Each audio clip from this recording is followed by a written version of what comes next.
Okay, so I'm going to be talking about a meta-study that I did on the neurobiological and cognitive psychological effects of poverty during childhood. I'm also sick, so I apologize for my voice.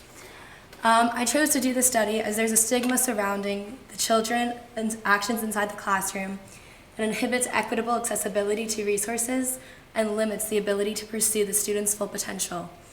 During the past trimester, using sources such as the Proceedings of the National Academy of Science in the United States of America, the New York Times, and Psychology Today, I worked to answer the essential question of what the neurological and psychological response to high stress levels in lower income houses. Looking at poverty through science is a new field that has gained attention from psychologists, neuroscientists, social workers, sociologists, and school boards. The conclusions the lab find are a call to action for educational advisors and humanitarians. Today I'll be talking about how to define poverty, the first lab on the hippocampus and poverty, cortisol, neurobiology and poverty and other labs, and the next steps. So first, how to define poverty. When doing research in the hippocampus and poverty, there are three main definitions of poverty: absolute, relative, and environmental. Absolute is defined as when a household income is under a certain level and includes 34 million people in the United States. Relative poverty is when a household or person cannot meet the typical societal expectations or benefit from the same activities or experiences. It includes 37.2 million people in the United States. Lastly, environmental poverty is the deprivation of resources and environment and includes 31.3 million people in the United States. Here, the median household income for absolute poverty is broken down by type of household, age, nativity of the household, region, metropolitan statistical area status, and race, and tracks the income from the change of 2017 to 2018. However, scientists dispute whether poverty should focus on the income of the family, the highest education level of the parent, and the occupation of the parent, or if poverty should have an emphasis on the societal responsibilities and healthcare accessibility of the test subject or child in this experiment. Additionally, it is necessary to be aware that poverty is a single variable, and the review should be viewed on a spectrum. A myriad of other variables lead to neurobiological and cognitive psychological detriments that include, but are not limited to, parental punitiveness, learning materials at home, parental stimulation, and the paucity of positively affirming conversations. Moreover, low socioeconomic status is used as a proxy, and outliers exist in plenty. Poverty doesn't signify the absence of any of the aforementioned variables, and affluence doesn't grant overall immunity. Now I'll be talking about the first lab published on the human hippocampus and poverty, which proved a strong correlation between income and hippocampal detriments. This lab was published by Hansen, Chandra, Wolf, and Pollock in 2015, and this graph right here depicts the frontal cortex and hippocampus, the two areas of the brain that are most affected by poverty. Here we can see the hippocampus is in blue and the frontal cortex is in that yellow and red area. Before this, previous non-human animal research focused on the environmental influence of dendritic branding and found that neurologically stimulating environments can be correlated to greater dendritic branding and wider dendritic fields. This study published in 1978 asked if environmental complexity modulated growth of granule cell dendrites in developing but not adult hippocampus of rats. The study supported the claim that the environmental plays a significant role in neurobiological resiliency. Most notably, enriched environments result in a larger amount of neonatal precursor cells in the hippocampus and a faster recovery time for hippocampal injuries, in addition to a more enriching environment. However, when the leading team of researchers in 2015 at the University of Wisconsin in Madison analyzed the data, it was apparent that there was little understanding about the neurobiological mechanisms that are connected to socioeconomic disparities. The study argued with the hypothesis that the morphometric properties of the hippocampus would be related to gradients in income with the use of the hippocampus due to its sensitivity to environmental stress and the role that it plays in core adaptive processes.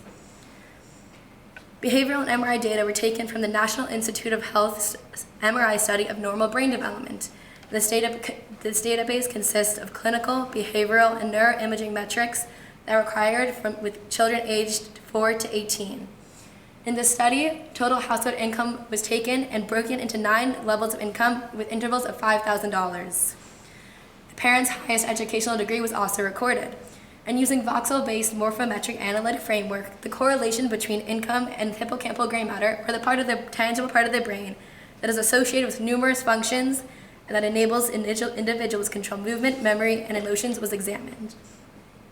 The gray matter and white matter were registered and averaged between all the brain images, and in line with our hypothesis, there was a close relationship between hippocampal gray matter and socioeconomic status. Interestingly, the left side of the brain had a higher volume than the right, although changes in both sides were present. And here we can just see what a sample set of the MRIs were, where you can see the gray matter and the white matter. Basically, the study gave light to the data that proved hippocampal growth is associated with income, with children from lower socioeconomic status backgrounds having less gray matter than the children with higher economic backgrounds having higher volume. This study was a catalyst and started the discussion of how poverty neurobiologically challenges children and developing students. The hippocampi's developing change in poverty introduces many complications into the children's lives. They have worse memory consolidation, higher risk of learning disabilities, loss of control of neuroendocrine functions, and decreased modulation of emotional behavior. Moreover, high levels of cortisol has been connected to small hippocampal volume in adults, alongside smaller hippocampi being associated with worse memory performance. Now I'll be talking about cortisol, the primary stress hormone, very present in all of these studies. Cortisol effectively increases glucose concentration in the bloodstream and streamlines the brain's usage of glucose. An abundance of cortisol changes 2 distinct parts of the brain, the prefrontal cortex and the hippocampus. The prefrontal lobe is vital to the development of executive functions such as negotiating with people, deciphering the difference between good and bad, thinking of the consequences of actions, and social behaviors in the classroom. Damage to the prefrontal cortex is damage to all of these and their daily performance in life. Moreover, like I said before, the hippocampus is central to education and the creation of factual memories, as well as facilitating how thoughts are verbalized and declared, a vital skill in the classroom. Damage to the hippocampus would defer these daily functions from happening. Additionally, it diminishes functions that would be seen as non-essential or detrimental in a fight or flight situation. However, students in the classroom do not have a need for any of these non-essential functions to be diminished. Epigenetics also plays a large role in how the brain responds to stress. Dr. Francis Champagne, an associate professor of psychology at Columbia University, says that those genes that help us to buffer us from the effects of stress are epigenetically silenced. Why is this important? These children are more vulnerable to the detriments of cortisol and are brought down yet again when they are treated as if this uncontrollable circumstance is their own doing. This cycle must come to an end. And here we're able to see the chemical structure of cortisol.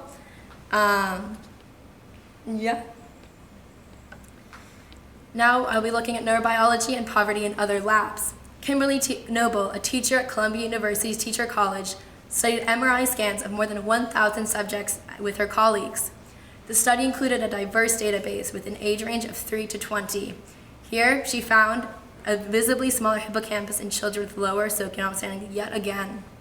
She additionally found differences in the surface of the cerebral cortex. When I was doing my research, I reached out to Professor Noble in hopes of gaining her insight. She described her interest in the temporal lobe, the part of the brain that modulates language and the processing of auditory information. She additionally stated that her studies show that children who were adopted from orphanages before the age of 2 fare far better than those who were adopted after the age of 2.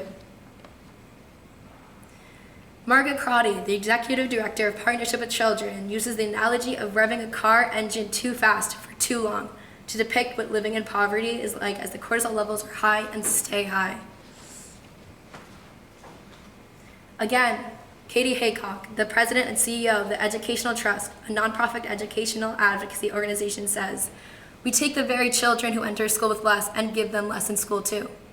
We spend less on their education. We expect less of them. Sometimes we assign our least effective and least prepared teachers." Now, the next steps. The cruel treatment of these students perpetuates the cycle of poverty inside classes and limits the students before they even have the opportunity to show their true knowledge and abilities.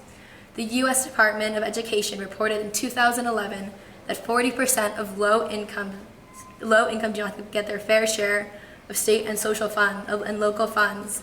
And former Secretary of Education Arne Duncan acknowledged that in far too many places, policies for assigning extra support, resources, and teachers to low-income students in need perpetuated the problem rather than solving it. The next steps. Although getting informed is important, the most valuable way to help this problem is through action. Many nonprofits and organizations exist that work to break the divide and work towards equitable academic experiences and work toward giving these children the same resources they cannot get at home. Additionally, many neighborhoods gladly welcome volunteers to help at schools, community centers, and other spots in the community that offer resources to low socioeconomic standing households. I personally spent a lot of time at places like these and enjoyed every minute of it, being able to give back to the intelligent children. I appreciate your time and thank you very much.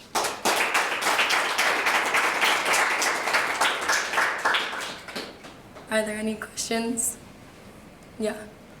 Can you explain more on the brain? I think was the first question. The first, Which one? It was the first question, and I mean the first speaking part, and it was explaining about the science. This one right here? No, it was the first question that you were answering. Yeah, is that the definitions of poverty? Oh, sure. So basically, poverty is definitely a spectrum. There's ways to look at it that are completely different. So absolute poverty, there's a poverty line in every single country. Like the United States has a poverty line, and absolute poverty is when an individual is below this line. So basically what this is a way of measuring the income of the household, and then this can change to relative, which is more about where you're living compared to those around you. So say, like if you're in a place that it has like the people around you have more wealth than a certain household, this would be considered a relative poverty if you aren't able to reach the same amount of ability as those near you. Environmental is if you have zero resources in your area. So if you're living in an environment that limits you because of the accessibility to resources, this would be considered environmental poverty. Is that cleared up? Yeah. Okay. Thank you. Of course. Yeah?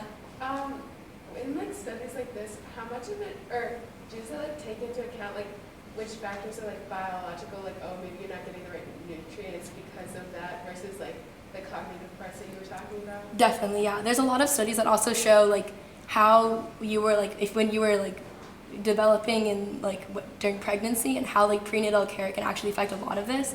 So it's not necessarily just after, like if you're living in a bad environment or if you're living in an environment without the same resources, but a lot of it, it's also like looking if you are unable to, like if you start out like further back in development than those who are born like with more resources and with more nourishment and with more ability to like have these opportunities.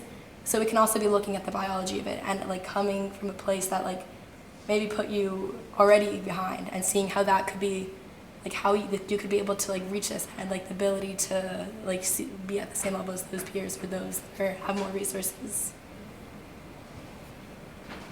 Yeah. My question was, I noticed that there were over 100 million households, which is, first of all, just really messed up. But do you think some of them are the same family that register in both, or are these all separate households? So there are a few like other smaller, and more like I focus on these three main ones. But I do think in this, I think if you could say that you live in both relative and environmental.